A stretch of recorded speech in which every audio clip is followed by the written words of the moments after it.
Chapter 18. I don't want to see my parents just yet, Hannah argued, turning to Gabriella. I haven't asked you anything and you didn't say a word.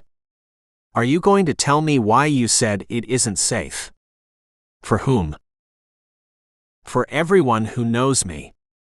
Gabriella stopped at a red light in Manhattan. Then the light turned to green and the horn started blowing. Hannah remembered how noisy the city had been, and how she missed it.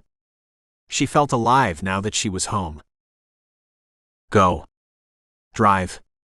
You have to drive. Gabriella took off, to the relief of the people in the cars behind them, and to Hannah's relief. She told Gabriella about being kidnapped, and that Justin was trying to help her when he took her to their cabin in Virginia or Kentucky. She didn't know which state. She left out the fact that he was a werewolf. Who would believe her anyway? And it might have unintended consequences. You told me all this shit and still you didn't tell me if you're pregnant and who knocked you up. A good guess would be it's not Justin. She glanced over at Gabriella, who drove with her eyes sometimes on the road and sometimes not, as if she had made it a science of driving while texting. Pausing, looking at Gabriella, begging her with her eyes to not ask that question, Gabriella asked again. If you don't tell me, I'm taking you to your parents' home and tell them you're pregnant. I'm pregnant for. She didn't want to say. It was hard coming from her lips, but she had been forced. Jovani. Jovani fucking Nightingale. That impossibly handsome, impossibly rich, fucking good-looking sexy man every woman in Manhattan, and including me, want to fuck. You, Hannah, landed that big fucking billionaire? You don't understand. He's married. I heard those rumors from my mother, but he hasn't been living with his wife for years. 100 years, Hannah mumbled. Gabriella looked in her direction, taking her eyes off the road. What did you say? Keep your eyes on the road, Gabby. I could die before I get home to the apartment. And I'm going to have a baby, remember. You can't drive me around like that, it's dangerous. Well, you will be driving around in a limo soon. Do you think Jovani will let a little thing like a wife stop him from being with you? I don't want him. He's dangerous to everyone I know. There you go with that again, and you're not saying why he's dangerous. All I know is he's so dangerous that women would kill just to be in his company, and to lay in bed with him and get pregnant, which you did. I can see there are women out there who probably would kill you to get next to a man who has that kind of wealth. His wife, for example. You don't understand. Make me understand. If you don't, when I get to the next turn, I may just take you to your parents' home, or to our apartment. Which will it be? He's a vampire. Now are you happy? You knowing this can put you in jeopardy too. The car came to a screeching halt, and Gabriella pulled over in a cabbie's parking space. A woman in a uniform with a large cup of coffee in one hand and a book in the other, strolling out of a cafe, said, "You can't park there, miss." Bite me.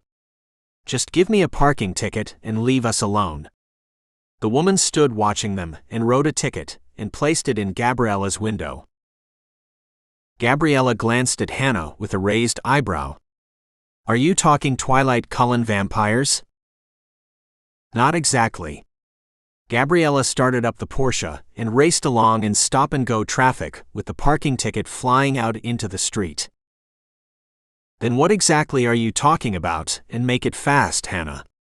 I have to decide whether to make this turn to your parents' home.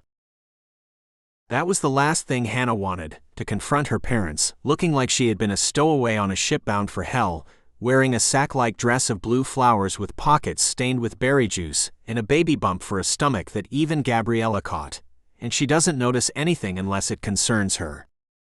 And not to forget the scratches on her arms and legs and her feet, covered with the residue of dried mud on her ankles, and the flip-flops. The flip-flops alone would give her uptight father a heart attack, she thought. Hannah swallowed hard. Don't turn there. Please take me to the apartment. If they find me at my home, they could kill my family. So you're telling me that Jovani's wife? Her name is Sasha. So Sasha the vampire is trying to kill you because you slept with her husband and is having his baby. That sounds like that's not a vampire story, but a man-woman story in this naked city. She probably wants to kill you, not me. Especially you. She turned to Hannah. I'm too young to die. We just have to go to the police or get everyone together like civilized people with a marriage counselor, and he can pay the bitch off, or you. No. No, we can't go to anyone.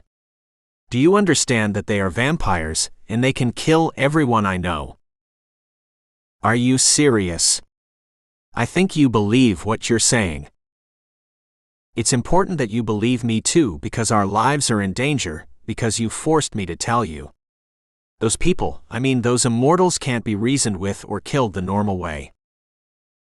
You mean we have to hunt them down and kill them with a stake? Hannah peered at Gabriella with a serious gaze as Gabriella drove fast in the direction of their apartment. Somehow Hannah had gotten through to Gabriella, and she got it. Gabriella became silent, and an urgency took hold of her. What Hannah had said about vampires made sense. Maybe because she had bought into the Twilight thing and thought there was something out there that she didn't understand. Like there was aliens in space that could exist.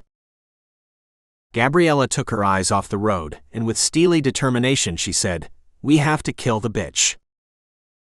You don't understand. Gabriella cut her off. Make me understand. There are witches involved too. The only one who could have helped us is Justin, and I don't know where he is. Gabriella pulled into the apartment's underground parking garage. They stepped out of the car and headed for the elevator. When I said that we should kill these vampires, I wasn't kidding. I think I know where they're hiding. My mother is friends with the most prominent people in Manhattan and the realtors. I can get my hands on every piece of information there is about who is purchasing buildings here. I know she knows about Jovani and his holdings and who he's married to and where she lives. They waited at the elevator door, and then it opened, and they stepped inside. A man standing in the back gestured to them with his head. He didn't get out at any of the floors. Dressed in a dark suit and tie and comfortable black shoes, he rested his arm on the side of the inside elevator panel. His dark hair cut short, and he wore a serious smile. Hannah and Gabriella instinctively stopped talking and looked at him. He was handsome in a rugged way, and young in his late 20s or early 30s. Gabriella gave him a wide, full-teeth smile, and he nodded, but he appeared to watch Hannah, who lowered her eyes because she felt she didn't look like herself, and besides she was taken, and there was no way she could flirt with a man now that she belonged to Jovani. Nothing seemed unusual about the man, except that he didn't get off in the garage and chose to ride the elevator up with them, and he was unconsciously flirting with Hannah. He politely let them off first when the elevator stopped in the lobby. When they stepped outside, the man sauntered out the lobby and walked up the street. Did you see how he gawked at you?